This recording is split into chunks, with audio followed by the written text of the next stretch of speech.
Hi అండి, welcome to కల్లేపల్లిస్ kitchen. ఈరోజైతే మనం టొమాటో చారు అలాగే కాకరకాయ వేపుడు కాంబినేషన్ అయితే అదిరిపోతుంది. ఒక్కసారి ట్రై చేయండి. బాండీలో 10-12 ఎండుమిర్చి తీసుకోండి. దీనికి వేయించిన శనగపప్పు కారం స్టఫ్ కూడా చాలా బాగుంటుంది. అలాగే 1 కప్పు వేయించిన శనగపప్పు కాస్త ఫ్రై చేస్తూ ఉండాలండి. అందులో తేమది ఏదైనా ఉంటే పోవడానికి. అలాగే మొత్తం ఫ్రై అయిపోయినాయి మంచిగా. ఏ కప్పుతో అయితే శనగపప్పు తీసుకున్నామో అందులో పావు వంతు ఎండు కొబ్బరి పొడి తీసుకున్నాను. కాస్త జీలకర్ర, 10-12 వెల్లుల్లి రెబ్బలు కూడా వేసుకోవాలి.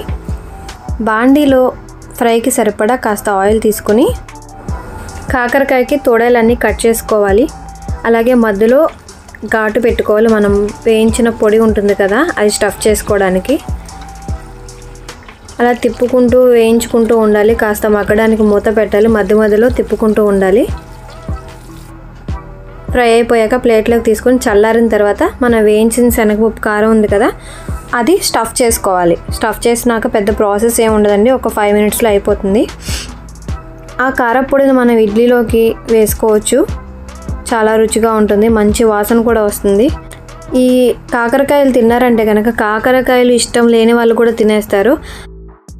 స్టఫ్ చేయటం అయిపోయిన తర్వాత మళ్ళీ ఆయిల్ అవసరం లేదండి బాండీలో. ఇక అదే ఆయిల్లో మనం ఫ్రై చేసేయచ్చు.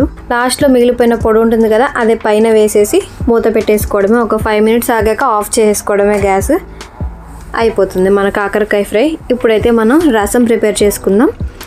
ఒక బాండీలో ఒక 1/2 లీటర్ వరకు నీళ్ళు తీసుకొని, ఒక నిమ్మకాయ సైజ్ అంత చింతపండు, అలాగే 5-6 టమాటాలు, కాస్త పసుపు వేసుకుని కొంచెంసేపు ఉడకనిద్దాం.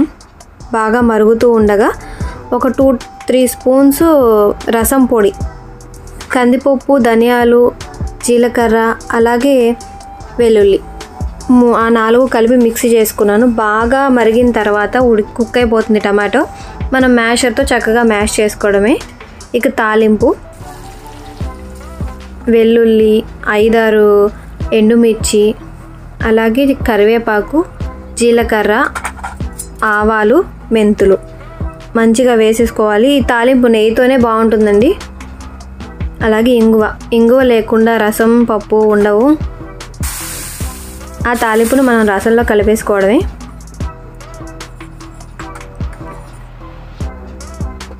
ఇప్పుడు కారం కలర్ కోసం, అలాగే కొంచెం ఘాటు ఉండాలి కదా, అందుకోసం అన్నమాట.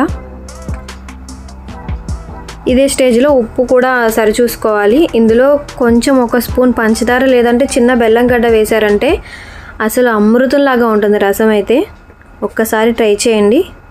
ఇలాంటి మరిన్ని మంచి హెల్దీ రెసిపీస్ కోసం మా ఛానల్ని లైక్ చేయండి, షేర్ చేయండి, సబ్స్క్రైబ్ చేయండి. Thanks for watching.